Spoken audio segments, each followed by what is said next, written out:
ആന്റണി കേന്ദ്ര മന്ത്രിസഭയിലേക്ക് എന്ന് സൂചന. രാജ്യസഭയിലേക്ക് അനിൽ ആന്റണിയെ പരിഗണിക്കാൻ ബി.ജെ.പി നീക്കം.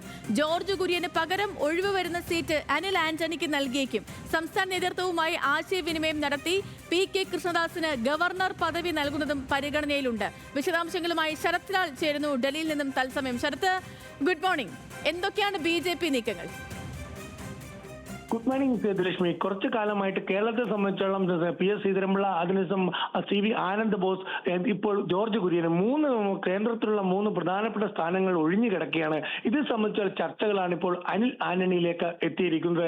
എ.കെ. ആന്റണിയുടെ മകനെ അനിൽ ആന്റണി മാത്രമാണ് ദേശീയ തലത്തിൽ വളരെ പ്രധാനപ്പെട്ട ചുമതലകൾ വഹിക്കുന്ന ബി.ജെ.പിയിലെ ഒരു നേതാവ് എന്ന് നമുക്ക് വേണം പറയാൻ. കാരണം മോഡിയുടെ അല്ലെങ്കിൽ അമിത്ഷായുടെ പ്രധാനപ്പെട്ട പ്രൊജക്ടുകളായ പിന്നെ ഒരു ഇന്ത്യ ഒരൊറ്റ തെരഞ്ഞെടുപ്പ്, അതിന്റെ ദേശീയ കോർഡിനേറ്ററായി പ്രവർത്തിച്ചു വരികയാണ് പിന്നെ അഖിലേന്ത്യാ സെക്രട്ടറി അനിൽ ആന്റണി.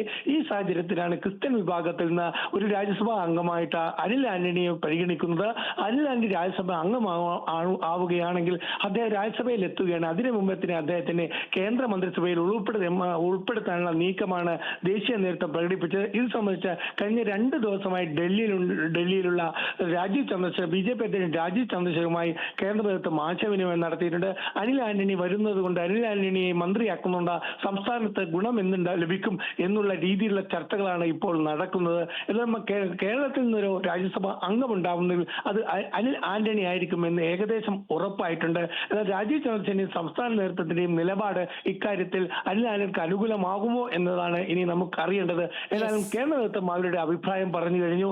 കാരണം അനിൽ ആന്റണിയെ പോലുള്ള ഒരു വ്യക്തി കേരളത്തിൽ യുവാവാണ്. കാരണം നിലവിൽ യുവാക്കൾക്ക് കേന്ദ്ര മന്ത്രിസഭാ പുനഃസംഘടന നടക്കുമ്പോൾ യുവാക്കൾക്ക് പ്രാതിനിധ്യം നൽകുമെന്ന് അമിത്ഷാ വ്യക്തമാക്കിയിട്ടുണ്ട്. ഈ സാഹചര്യം കൂടി കണക്കിലെടുത്താണ് ജൂലൈ മൺസൂൺ സമ്മേളനത്തിന് മുമ്പ് കേന്ദ്ര മന്ത്രിസഭാ പുനഃസംഘടന ഉണ്ടാകും എന്ന് തന്നെയാണ് ലഭിക്കുന്ന സൂചന.